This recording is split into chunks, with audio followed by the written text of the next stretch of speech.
Kikaria, Arama, you stood. And because we respect you, we thought that you are going to tell the citizens of Kenya the good things, the way you are going to monitor the security agencies to make sure that you are going to inform the police to guard the people.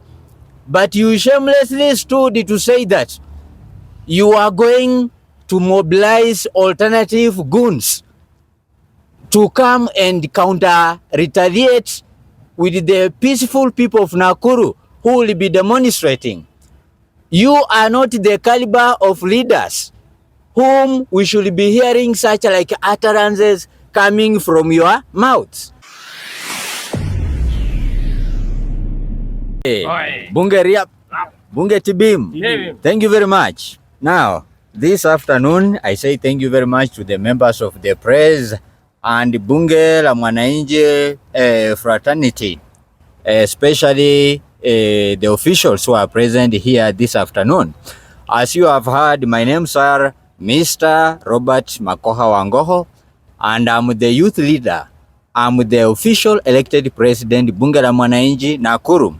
We are here for a purpose, because anywhere you see 2 or 3 knowledgeable people converging, they have something to share, something that is meant to develop the country. You'll allow me to appreciate the presence of our friend and the leader and the founder of the Sufuria movement, one Mr. Obungu Owich, all the way from Kisumu to come and stand with us. Clap for him. Okay, I want to read a very brief statement here, of which I'm going to give my remarks as well about the post-mortem of the recent or the just concluded peaceful picketing and demonstrations that took place in our country, Kenya, as well as the county of Nakuru, where I'm the youth leader, as well as the president Bunge la Mwananchi Nakuru County. Now, allow me to begin by saying that we, the members of Nakuru Bunge la Mwananchi, are glad to welcome one of our patrons countrywide, that's none other than Honorable Obungu Sospita Owich. We are proud to be in this kind of association with the movement and ask all Nakuru residents to support the movement, because they are the immediate victims who are affected by the high economic pressure or supported by the regime called Kenya Kwanza. We have therefore come together as a people to speak out our minds without any kind of intimidation, coercion, or cheap threats from the one government led by one William Samoei Ruto. We have come out to condemn the police brutality, torture, and murder of the just concluded protest that took place last week, this week in our county of Nakuru and Kenya at large. We therefore want to appreciate the peace that we have enjoyed here in Nakuru and wants us to stay without any kind of commotion arising from our people. As residents of Nakuru, we are surprised that the police or our police have resorted to the use of force against the innocent and unarmed civilians who are just out there to do anything bad, but actually to exercise what is enshrined in the Kenyan constitution. Therefore, the work of the police, as a reminder to them, is to protect the people and even the property. But it is surprising that in the turn of the events, that the ones who are eliminating the innocent citizens of Kenya.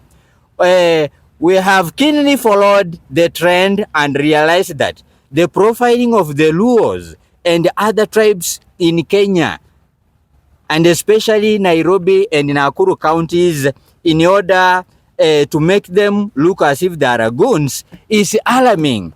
And therefore, as a nation who once has always have had or enjoyed peace amongst the people, having being a cosmopolitan area.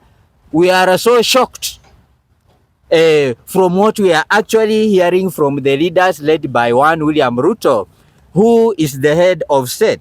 Let us remind the government that demonstration is not a favor, but a right of every Kenyan as per its because it is enshrined in the Article 37. And currently we have about 9 casualties that are either in hospital or in the morgue, because we believe that Nakuru County alone we lost 4 lives of the innocent citizens of Kenya who are not armed in any way. But because it had earlier been planned by one member of parliament, East and West, Nakuru East and West, we saw what happened. Because in Kenya, we believe that solving a problem is not solved by creating another one. Now, that is uncalled for, and we as Bunge la Mwananchi are not out there to smile and support this kind of brutality. The president must therefore respect the constitution and act accordingly. We want the government to respect the rule of the law and accord the opposition leaders time to put them into check and balance. To finish with, it is unfortunate that the leaders whom we use our resources to elect, the likes of our member of parliament, which I'm not going to fear to mention them, because all of us here saw them stand and speak during the ushering of the Nakuru showground of the year 2023, the agricultural show. Kikaria, Arama, you stood. And because we respect you, we thought that you are going to tell the citizens of Kenya the good things, the way you are going to monitor the security agencies to make sure that you are going to inform the police to guard the people. But you shamelessly stood to say that you are going to mobilize alternative goons to come and counter-retaliate with the peaceful people of Nakuru who will be demonstrating. You are not the caliber of leaders whom we should be hearing such like utterances coming from your mouths. This country was torn apart in the year 2007, and the majority of us have not actually done what? Forgotten what our people went through.